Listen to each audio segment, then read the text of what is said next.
One on home ice, a thrilling overtime victory. The final count, the Whalers 4 and the Sabres 3. John Forsland and Bill Gardner back upstairs. Whew. An emotional week, and what a way to end it. Oh, it certainly was. And you know what I like? The fact that they won this game, going on a road trip now for 3 games. To win the last home game gives them so much momentum and so much more confidence going on the road. Well, the Bud Ice player of the game tonight, no question, Curtis Lecision. Here's the overtime winner. Well, Sanderson gets dumped here, but watch, he gets right back up, and he's going to feed the puck into the slot. Maybe a blind pass, but look at the Lecision. Feed him straight through the middle, and he looks like the Paul Coffey that we haven't seen. Big goal by Curtis Lecision, the game winner. What a way to start in Hartford. Great way to start. Let's swing downstairs and congratulate the hard hat winner tonight. You know that came from Kelly Chase, Curtis Lecision. Congratulations, Curtis. I guess if your debut has to work, this is the way you want it to. You know, I couldn't have scripted it any better.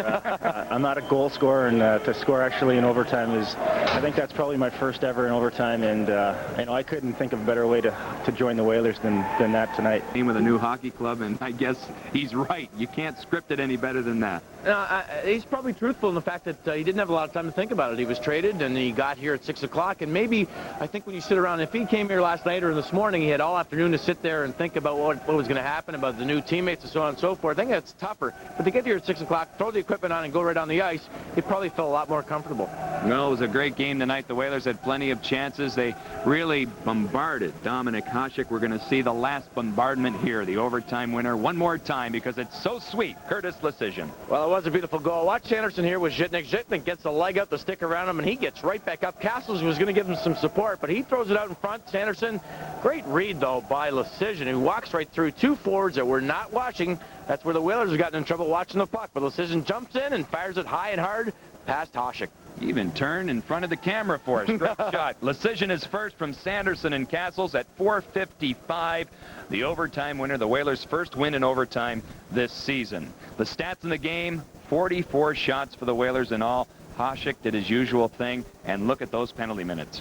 Penalty minutes are always big when these two teams get together, or usually they are, but the scoring chances I like, they were doubled by the Whalers, and that is a good sign. Also, the faceoffs won, but they really did dominate offensively with their chances. Had plenty of opportunities. And again, Dominik Hasek is such a good goalie that he keeps his team in, even though they don't play that well at spurts and times.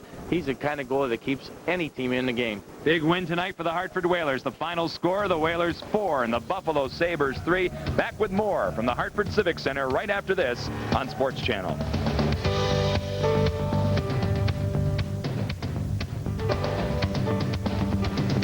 The Whalers battling for the top spot in the Northeast Division against Buffalo.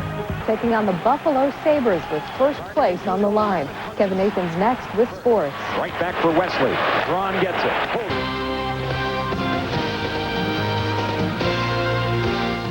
Tyson Holyfield, not the only heavyweight bout tonight. A battle for first place between the Whalers and second place Sabres. The gloves came off tonight early and often. How'd you like to be 6 foot, 170-pound Matthew Barnaby taking on 6'5", 220-pound Keith Primo? Give me a break. Primo's goal right here makes it 2-1 Sabres in the first. Then watch Jeff Sanderson on the left of your screen sneak in and beat Dominik Hasek, and we're tied at 2. And Sandy wasn't done. Kelly Chase at the point winds up, and watch Sandy. You have no idea how hard this is to do. Whalers led 3-2. It was 3-3 in overtime. 10 seconds left. Here we go. Sanderson out of the corner, centers in front. Lecision scores! Curtis Lecision, the newest Whaler. You've got to be kidding me. He wins it for Hartford in overtime, 4-3. The Whale stays in first place. The first, and then off of this Kelly Chase blast, look at the redirection. That's Sandy's second of the night, ninth of the season, 3-2 Whale. Tied at 3 in overtime. And guess who would get the winner? The new kid on the block, Curtis Lecision, in front. With less than 5 seconds to go, the Whalers go on a 3-game road trip with a 4-3 win in overtime. He made a great play on the game-winning goal. But when you get a guy come in on a trade and start the engines like Curtis Lecision did tonight, he's played well and strong defensively. Big overtime winner. What a way to start. The out-of-town scoreboard one more time tonight. Colorado beating up on the Habs. That's a good thing for the Eastern Conference. 5-2 Colorado over Montreal in that one. Boston rallied. They came from behind. Jean-Yves Roy with the winning goal, 4-3 over Ottawa. Other action tonight in the NHL. Whitewash for Martin Brodeur, the New Jersey Devils, 4-0 over the Islanders. Washington wins. Andre Nicolishin did not score in the game. They defeat the Rangers 3-2 at USA Arena. Other action tonight. Florida hanging on to a 3-2 lead over Pittsburgh as Pittsburgh has crept back on a goal by Peter Nedved. Toronto, 4 consecutive goals unanswered by Wendell Clark to make it 7-3 in that one at Maple Leaf Gardens. Wow. And those are the scores tonight in the NHL. Now, the Discover card. Payback, playback, play of the game. So many tonight. Here's the big one. This goal coming off the stick of Jeff Sanderson. Well, Castles goes back to the point to Kelly Chase. Kelly Chase is back there. He looks, he fakes. Then he fires it, and Jeff Sanderson all alone. Redirection, a beautiful tip. That is one way, and a few of the only ways you can beat this guy is to tip it by him and redirect the puck. But a good play by Jeff Sanderson. Dominic Hasek was so solid in this game for Buffalo, but Sean Burke very sound for the Hartford Whalers. It's the Farmington Savings save of the game. Well, the few saves he did have to make were good ones tonight. First of all, good play around the side. Jason Daw throws it one-handed in front. Now look at that, out of the air, and he makes a save. Burke, he knocks it right in the air, and it goes on top of the net, and Daw still trying to whack at it, and Burke holds on for the whistle. Well, go west, young man. Someone once said, we are. Your thoughts on the trip? Well, I said, first of all, to start... Since then, the Whalers are still living large on top of the Northeast Division, and tonight hope to continue their 6-game unbeaten streak. It's NHL hockey, the Hartford Whalers and the Pittsburgh Penguins, and it's next on Sports Channel.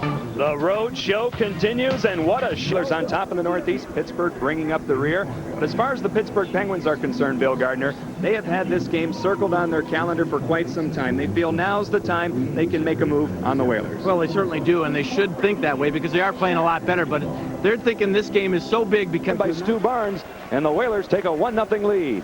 Well, here's a line that has to contribute because Sammy Kaplan and Keith Primo are not in the lineup. So we have Stephen Rice and Jeff O'Neill in place of them playing with Nelson Emerson. And boy, oh boy, big game and good start for them. Here is Nelson Emerson down low with a puck. He's going to take it to the backhand. And watch, Jeff O'Neill and Stephen Rice almost hit each other, but Rice takes the puck. And he's going to come around, try to stuff it. It squirts through the crease. And Jeff O'Neill fighting off a check. Great play by him to get that squirting puck and throw it in the net. What a good start for that line. Two guys, Jeff O'Neill and Stephen Rice, that really have to come up big tonight. And the game winner against Tampa Bay Saturday night. He continues to take a 2-0 lead. What an excellent play, and there's a reason for it. Very deep in the Hartford Whalers zone, 3 Pittsburgh Penguins are caught. As we see here, one guy's not really that high. Now, this happens to be a 2-on-1 coming back. Good back checking, though, to make it a 2-on-2. And Nelson Emerson with a good little drop pass. But look how deep the defense are. Lots of room, and he just blasts it. The play started deep in the zone. Emerson with a drop, and Rice just one-timing it. Excellent shot and excellent goal. And, boy, these guys are... This funny little play coming up here, folks. Yager doesn't get it. It's knocked out into the neutral zone. Now there's a race for the puck. Castles and Reagan. Pardon me, Deneen. Castles gets a puck now, and look at who's in the net. There's the shot, and Hatcher in the groin area makes the big save, and a beauty. 5 Rice is fourth from Emerson and Burt at 7-17. You see the stats. After 20 minutes, the Penguins had 15 shots, and Mr. Mazzotti. The Yukon men are in town tomorrow night, and the women head for the Steel City on Saturday. Now, the last time the Whalers and Penguins met, Ed Johnson's team embarrassed the Whalers 7-1 at the Civic Center. Tonight, the Whalers are at less than full strength due to injuries. Jason Mazzotti will have to carry the load with Berkey out. Former #1 pick Jean-Sebastian Jaguar serving as Mazzotti's backup. 1-0 Whale in the first. Nelson Emerson crisscrosses with Stephen Rice. Rice has a heavy shot, and he uses it to beat Ken Reggett. Rice has been much more effective this year, and Grandpa Munster down 2 after 1. But the Penguins took over control of the game in the second. The big goal for them was shorthanded tally by Peter Nedved. The Pens were off and running. They scored twice in the final 4 minutes of the period. It's the tying goal, and somebody has to put a body on Jaromir Jagr. Whalers were down 4-2, but never quit. They came back. Here's the tying goal. Jeff Sanderson off the scramble in front. 4-4 the final, the first time in their NHL history. The Whalers are unbeaten in 7 games on the road. To the NHL scoreboard tonight, Florida and New Jersey. The Devils a shutout win. The Islanders beat Calgary at home 3-1. St. Louis and Toronto, 2-0 Toronto as a final. Vancouver and Detroit tie. Brendan Shanahan the tying goal late in the third. On the high school football front, 8 CIAC tournament semifinals. Game-tying goal. Let's go back to John and Bill. Thanks a lot, Kim, and what a game it was tonight for the Whalers. never question the character of this club again.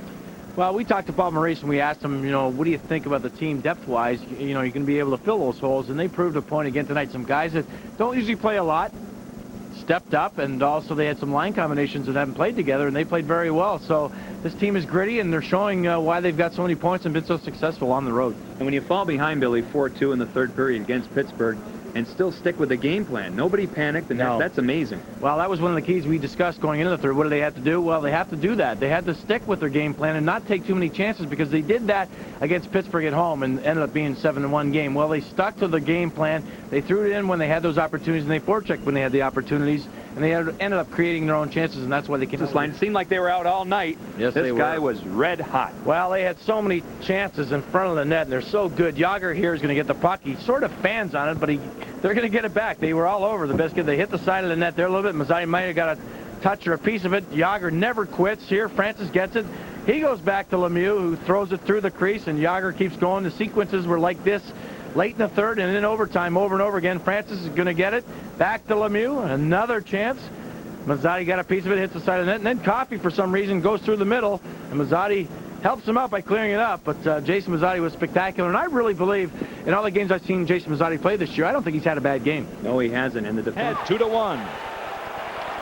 Keith Primo, as we see, there is some Whaler fans here at the Fleet Center tonight. But Keith, excellent move on McLaren, the rookie. He's going to go right to the net. When you're a big guy, you can do that. Nobody's going to touch you. Keith Primo again. Here's the move. Goes to the backhand, picks the puck up. McLaren trying to get back, slashes him, and Primo just overpowers everybody. An excellent goal by Keith Primo. Another power play goal. That's a good sign, because the Whalers, when they score on the power play, have a great record. No team better in the NHL on the road with their power play. Rocks the NHL.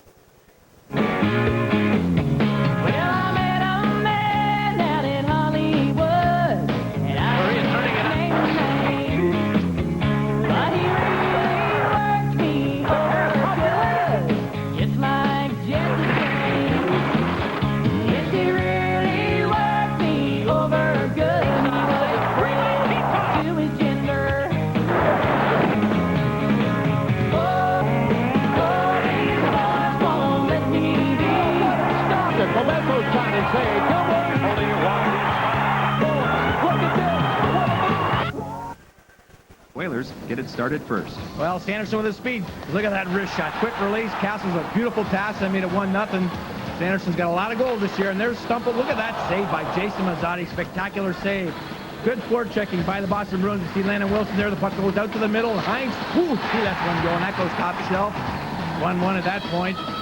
And then the big guy, Keith Primo, all the way down by himself. He's done that quite a bit this year. He gets a beautiful goal to make it 2-1. Keith Primo just keeps going. He's just such a big guy. He just goes to the net so often, gets goals with his opportunities. Sure does, and of course the Whaler power play improving, especially on the road. None better at number 1. Sanderson is 16th. From Castles and Dineen at 841. Hines, red hot for the Bruins, is 13th. Primo is 8th, a power play goal. Emerson. The Hartford Whalers 3, the Boston Bruins 2. On Connecticut's 59, John Forsland and Bill Gardner back with you. Time to look, Billy, at the second period highlights. More good stuff for the Whalers. Oh, definitely with Johnny, the first 10 minutes of the game with Jason Mazzotti, he was unbelievable. He kept his team alive and well. As we see a giveaway, first of all, a great play by DeMaio and an excellent two-stack pad. Another save. Again, this is all early in the second period. And then we're going to go the other way. Stephen Rice behind the net. He gives it to Nelson Emerson. Look at all that room. Emerson with a beautiful goal. Smart play. Good forechecking. There was a play that developed off the faceoff in their own zone. And here is the Boston Bruins. Stumble up front. And a big slapper by Hines. I think it went off Paul Coffey's shoulder and into the net. Not bad. Not a bad period, though. Scoring summary, you see it. Emerson is second from Rice. The Hartford Whalers have defeated the Boston Bruins. The 4-game trip comes to an end. 2 wins and 2 ties. Our coverage continues on WB59. John Forsland and Bill Gardner here tonight. They picked me up in Tampa on the road, so it's just working. Luckily, we battled back and held them off. We were wondering about that. Paul Coffey was in front, and he looked at you, and I wondered if it hit him. It was hard to see from up here and even on the replay, but you could definitely tell it was going wide at one point, and then it went by you. But they were trying to go for your glove hand a lot tonight, and you made one spectacular save that was almost by you, and you still got the glove on it. So maybe it looked like they were shooting high tonight, and You know, I kind of looked for it tonight. Or not. You know, but why don't you talk a little bit seriously about the practice habits this team has, because we get to see you guys every day, not just in game action on this show. Oh, thanks, guys. I really appreciate it. I'm sure you do. You guys are good to me. Jason Mazzotti, great game. Good luck against Buffalo Thank you. Saturday night. Picked up this insurance goal. Well, Malik throws it deep. Now, I watched Robert Cron here. The first point in 10 games. First, O'Neill throws it out in front. Robert Cron's going to get this punt. What I like is Jeff Daniels moved out of the way here. He went back for the high third man. A good play by Cron stopping, and he knows that O'Neill's stick is in front of the net, and he fires it right at that stick, and O'Neill just transfers that puck, redirects it, top shelf over Bailey, and a good, crucial goal late in the third period. Jason Mazzotti again. So strong in this game. He's our AT&T player of the game. Well, look at that. Wow. That puck is, honestly, it's behind him, and he makes that glove save. And he said, the Scorpion, he came up big many, many times with that glove hand, although he was beaten twice there. And here's Joseph Stumple drilling the puck. And watch this glove hand save. It is spectacular. Big save for Jason Mazzotti. He kept the team in. So someone had to step up and give Colin Campbell 30 minutes. Tonight, the red-hot Hartford Whalers continue to win. Only Colorado has more victories. 6-4 in Hartford.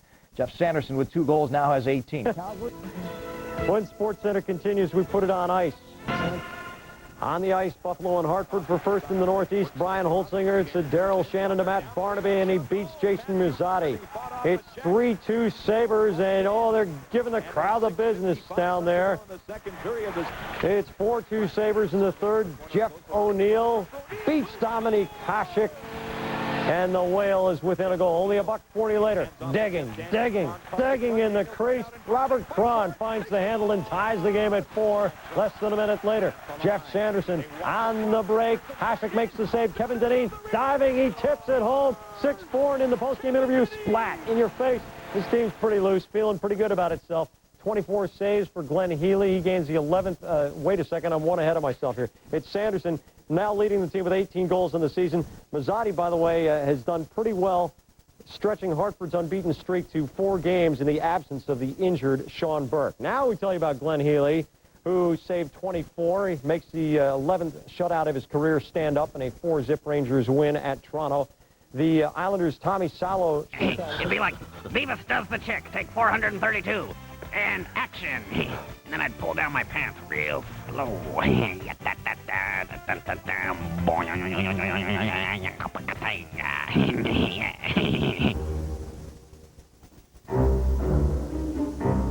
Are you threatening me? I am Cornholio. When we return, we'll experience some hallucinations. Hey, buddy, I'm starting to feel